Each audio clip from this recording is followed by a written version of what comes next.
Gbogbo ojú tó ń wò mí àtọmọdé àtàgbà, ọ̀rọ̀ tí mo wá sọ̀rọ̀ lórí bàbá wa Bọ́lá Ahmed Tinubu ni.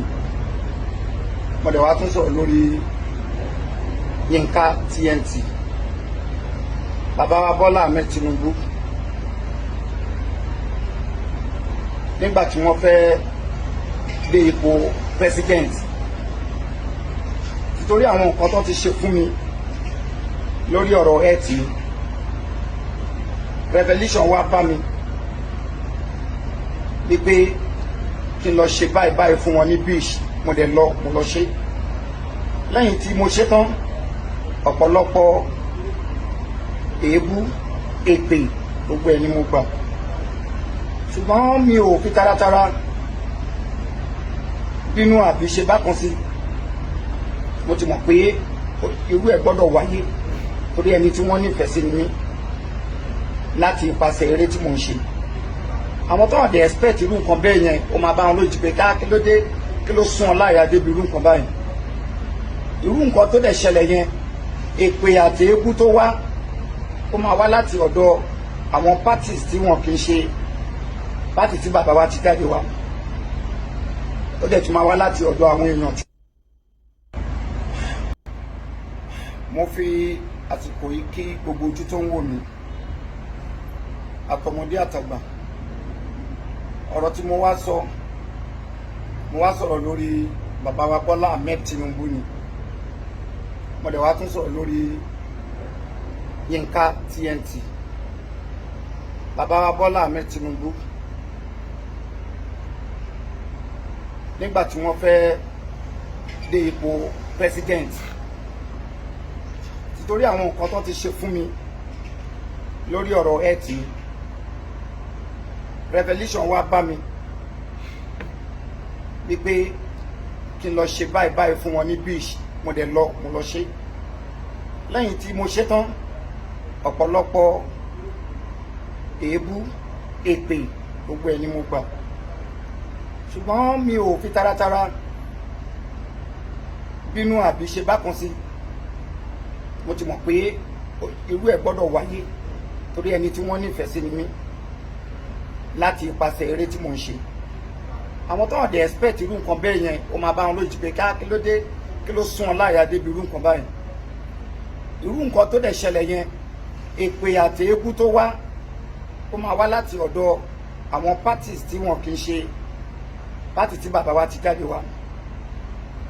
Ó dẹ̀ tún máa wá láti ọ̀dọ̀ àwọn èèyàn tí wọ́n ní ìkùnsínú kan àbí méjì.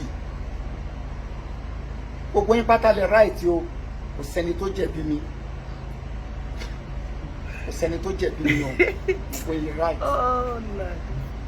Tó bá jẹ́ pé ńgbà tí bàbá wa wọlé tán, eku wa ń ké bí eku, ẹyẹ ń ké bí ẹyẹ, gbogbo yín tẹ́ bú mi pátá, ẹ máa wà reduced ní nínú èébú mi, ẹ tún máa nífẹ̀ẹ́ mi sí. Ṣùgbọ́n ńgbà tí expectation yín tí ẹ ò rí bẹ́ẹ̀, ẹ tún ń pè mí, mo tún ń rí àláàtì. Káàtì ẹ̀gbà pọ̀ pé àláàtì méjì náà ni mò ń rí. Láti fi iṣẹ́ mi mò ń rà láti owó, láti ọ̀dọ̀ ọrú yín mo dẹ̀ rà láti èpè lóríṣiríṣi lọ́lọ́kan òjọ̀kan.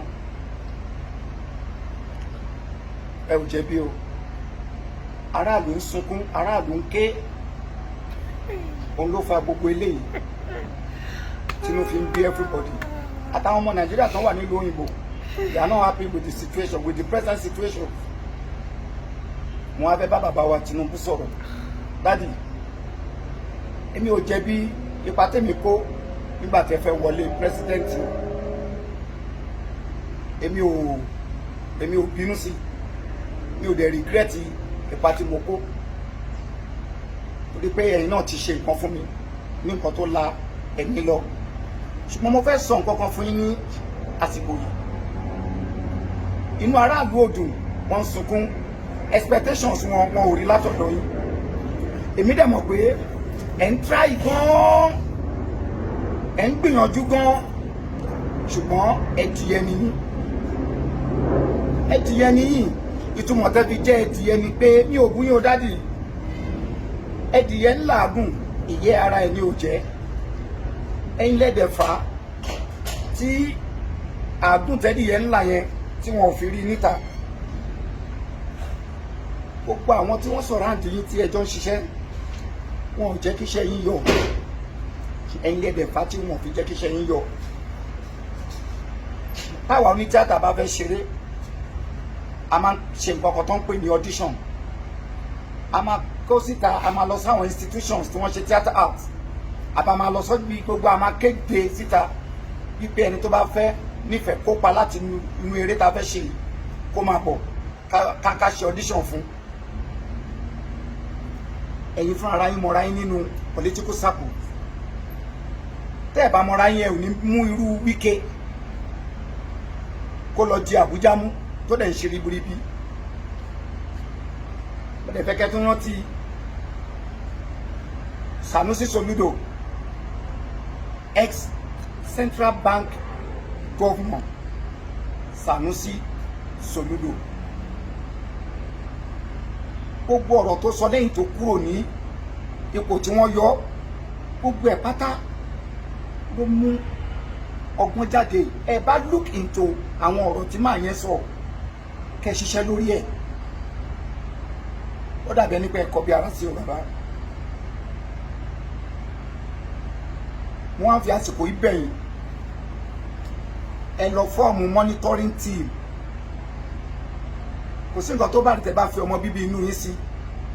National monitoring team tó máa tẹ́yìn bá ti assign iṣẹ́ síta, tẹ́ bá ti fi yàn sípò, gbogbo sectors pátá ló yẹ pé ẹ máa monitor. Kì í ṣe pé kẹ́kàn believe pé mo ti yan lágbájá, kò sí wàhálà yẹn ti kúrò mbẹ́ nìyẹn, kò tí kúrò mbẹ́ sà. Fún àpẹẹrẹ lórí ọ̀rọ̀ palliative, ẹ̀yin náà rí ibi tẹ́ ẹ bára yín. Youth ló lè ṣe, youth ló lè ṣe. Ṣebí youth lọ́mọ obìnrin tó kó yàrá ìyàwó yẹn jẹ tẹ̀ dáṣẹ̀ díà fún. Wọ́n pọ̀ bẹ́ẹ̀ ní gbogbo sectors. Kò sí nǹkan tó ní kí ẹni kéèyàn lọ ṣe títì. Tẹ́ bá kó yẹn fún wọn, kàkà kan ṣe títì wọn máa pàṣẹ ẹ̀ ní. Wọ́tẹ́yìn bá ní monitoring team. Monitoring team tẹ wí náà wọ́n tún máa gba bribe o. Ọgbọ́n tẹ máa fi ṣe tán bí fi rí bribe gbà. Supervisor wà ńbẹ̀, àbáwọn ghost supervisors. Àwọn ghost supervisors tí wọn ò ní anybody ò ní mọ̀. Iṣẹ́ yín ayọ̀. Tí ẹ bá dán gbogbo orí tí mò ń sọ yìí, tí ẹ bá dán wò, tí ẹ bá gbégbèsè, báwa ṣe ń rí bí a ṣe ń receive alert èpè ni mo mí ni o. Lóríṣiríṣi àwọn collective èpè tẹ ni èmi ń gbà náà. Ẹ̀yin náà máa gbà ó. Torí wípé gbogbo àwọn tí wọ́n sọ̀rọ̀ àdìyẹ tó ń bá yín ṣiṣẹ́ yẹn, èyí tó dá wà nú wọn o, gbogbo wọn náà kọ́ ni wọ́n bàjẹ́ o, but majority of them ni wọ́n jẹ́ kí iṣẹ́ yín yọ. I am not here to mention any names. Majority of them, ẹ̀yin náà mọ àwọn tó ń jẹ́ kí iṣẹ́ yín yọ nínú wọn, ẹ dẹ̀ mọ àwọn tí wọ́n jẹ́ kí iṣẹ́ yín yọ. Ẹ gbé politics sílẹ̀. Igi tó bá yẹ kó wọnú wò ní kẹ́ jẹ́ kó wọnú wò. Igi tí ò bá yẹ kó wọnú wò ẹ yọ kúrò. So nípa bẹ́ẹ̀, èpè táwa ń gbà á lè dínkù. Bí bẹ́ẹ̀ kọ́, báwa bá ṣe ń gba èpè yẹn, bẹ́ẹ̀ náà lẹ́yìn náà ṣe máa gbà dáàdì. I'm so sorry sir. Gbogbo ẹ̀yin tẹ̀dẹ̀ ń ṣépè. Èpè kọ́ ló kàn, àdúrà ló kàn. Nítorí pé millions ni ẹ̀yin tẹ́ dìbò fún bàbá wa Bọ́lá Ahmed Tinubu. Ẹ ò yàtọ̀ sí mi tí mo lọ ṣídìí ilẹ̀ lókun. Ìyàtọ̀ bẹ̀ ni pé wọ́n ò ṣídìí ilẹ̀. Ọ̀tọ̀ kúrò nílé ẹ̀. Revolution ló ní kémi lọ ṣe ohun tèmi ṣe. Ìwọ gbé tèmi yẹn tì. Ọ̀tọ̀ wọn náà kúrò nílé ẹ̀.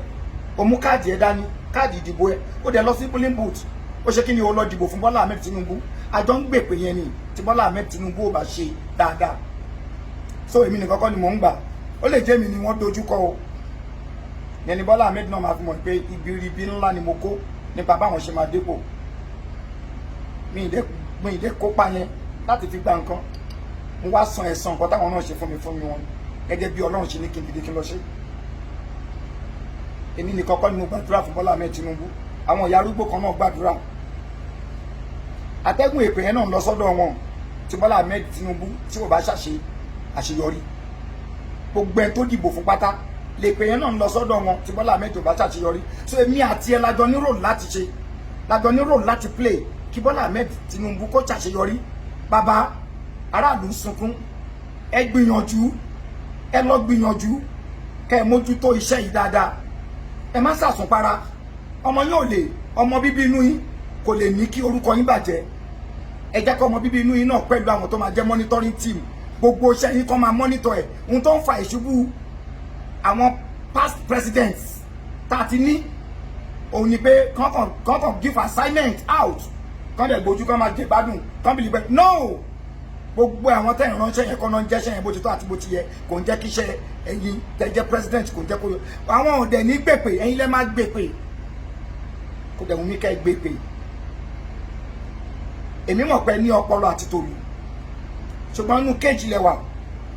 Inú cage òun lẹ́wà. Gbogbo bí àwọn ẹbí yín gan ṣe ń rí yín ní body lump kan náà rí yín sí. Ẹ ṣakọ ipò tá a gbé yín sí ni. Gbogbo èèyàn kan ló lè rí yín ní àwọ̀. So nípa bẹ́ẹ̀ àwọn monitoring kìíní yìí members yìí monitoring team yìí náà máa ṣiṣẹ́ tó máa jẹ́ kí iṣẹ́ yín yọ. Ẹ má kàn fọwọ́ lẹ́rán. Ọlọ́run á fún yín ṣe. Ọlọ́run á fún yín ṣe. Gbogbo ọmọ Nàìjíríà ẹ má bínú. Ẹ má bínú. Ẹ má bínú. Ẹ rí mi nírí pé mi náà pẹ̀lú ẹ̀ tó kó isi yọyọ which means pé ẹ tẹ̀lé ọ̀rọ̀ tí mo sọ ní beach ní ẹlẹ́fí lọ dìbò. That is why ẹ tẹ̀ fi ń rọ̀jò èpè wá bá mi. Mo gbà kámú. Ṣùgbọ́n Ọlọ́run ọba ó rà níyàn yín orí tèmi orí tiyín. Ìbànújẹ́ ò ní wọlé tọ̀ yín. Èmi ò ní láti ṣépè padà. Ayọ̀ á jẹ́ ti gbogbo yín. Kì í ṣe pé ń déédéé bínú o. Ohun tó ṣẹlẹ̀ ló fà tẹ́ fi ń bínú. Ẹ má bínú. Mo gbé yẹn sọ́tọ̀. Ẹ má bínú. Ẹ má bínú gbogbo ohun tí n bá ti ṣe tínú yín ò dùn sí. Lórí. Mo kíwa o. Tó ẹ̀yin olólùfẹ́ Dára. Gbogbo ọmọ ìran Yorùbá. Ẹ̀yin ìran mi. Ó ti ń get started nìyẹn o. Àní gbogbo àwọn tó kóra wọn jọ pátápátá lórí ọ̀rọ̀ tó wà lẹ̀. Gbogbo wọn la máa mú ní kankan àgbèdì wọn raná. Ṣé wá rí nǹkan tí mo fẹ́ sọ pẹ̀lú gbogbo àlàyé tí bàbá yìí ṣe Olaiya Igwe. Ẹ máa rojọ́ táyà o, ẹjọ́ máa sú yín. Ó dàbẹ́ ni wípé eré lẹ́rù pàǹbá yín ṣe. Ṣé mọ̀ wípé ẹnu la sì fi ń bá yín ṣe kó tó di wípé àwọn àwa yúùtù a máa yàbò yín, a máa bẹ̀rẹ̀ sí ní wọ ilé ẹnìkankan yín. Ìgbà yẹn lẹ máa mọ̀ wípé nóbì ṣeré kò ṣeré ní Moscow. Ara ni àwọn èèyàn wa tá wà lábroad wọn jẹ́ ká fẹ̀dọ̀ lórí òróró. Gbogbo ìwọ̀nba owó ta ní tó yẹ ká fi ṣe nǹkan fúnra wa à ń kó ránṣẹ́ sílé ni. Torí tábà ní ká má fún wọn lówó ẹjọ́ èèyàn mélòó lára ẹ̀ gbà kébi máa pa àwọn èèyàn kan má ro jẹjẹ for real. So therefore gbogbo ọ̀rọ̀ tó wà lẹ̀ gbogbo ẹ̀yin tó kù nínú Nollywood kì í ṣe Olaiya Igwe bàbá Olaiya Igwe nìkan o. Gbogbo yín látòkèdè sálẹ̀ pátápátá. Màmá Àwẹ̀rọ, bàbá Adébáyọ̀ Sàlámì, bàbá Jídé Babsi àti Ṣọlá Kòsọ́kọ́. Yes, my sister. Gbogbo yín woman tí ó wà ní Ondo State tó ń gbé l'Ákúrẹ́ yẹn. Fẹ́tí àtọkọ ẹ̀ Balógun. Ògògó gbogbo yín ẹ máa bá mi kọ orúkọ wọn. Gbogbo yín pátápátá la máa ṣàlàyé. Ẹ máa ṣàlàyé ìdí tẹ́ fi lọ wàrú ọwọ́ táwa ń pariwo wípé situation kó má ṣẹlẹ̀ tẹ́yìn sọ wípé dandan ó ní láti ṣẹlẹ̀ torí àǹfààní ara yín torí ẹ fẹ́ gba mọ́tò ẹ gbowó MC tí gbogbo yín tó kó yín jọ tó ní kẹ́ wá dìde fóun tẹ́ dìde fúngbà náà kí ló dé tẹ́ lọ sílé ẹ̀ ń sìn kó lọ máa bá yín kẹ́ lọ máa gbowó oúnjẹ ńlẹ̀ kí ló dé tẹ́ ní kó wá sanwó school fees ọmọ yín ó ti get started nìyẹn MC ìwọ náà ó ń bọ̀ lọ́dọ̀ ẹ̀ gbogbo yín pátápátá ẹ fẹ́ rojọ́ kù na go explain tire. Wo ọmọ ìyá mi jọ bá mi pín fídíò yìí káàkiri bá mi pín káàkiri wá fi kọ́mẹ̀ntì tí ẹ fi gbà nídìí ń bì bá mi sọ fún Olaiya Igwe nǹkan tó fẹ́ kó sọ fún àwọn ẹlẹgbẹ́ wọn tó jọ jẹ́ Yorùwúdù tí wọ́n dìde tí wọ́n gbógun ti ilẹ̀ Yorùbá torí ẹ̀yin lẹ gbógun ti kì í ṣe bàbá Tinubu kọ́ o ẹ̀yin lẹ gbà wọ́n ní agbépo lájà kì í ṣolè àwọn èèyàn tó bá gbà á lẹ̀ òun gangan ni bàráwò bá ń sa olè. So ẹ̀yin gangan lẹ ń dalẹ̀ Yorùbá rú ẹ̀yin lẹ bá yé èèyàn jẹ́ ẹ̀yin lẹ jẹ́ kébi pa wọ́n ẹ̀yin lẹ jẹ́ kíkọ burúkú ṣẹlẹ̀ tó bá wá rí bẹ́ẹ̀ gbogbo yín ní kankan ó ti yá nìyẹn má gbàgbé o bá mi subscribe sórí YouTube channel wá bá mi pín fídíò yìí káàkiri God bless you.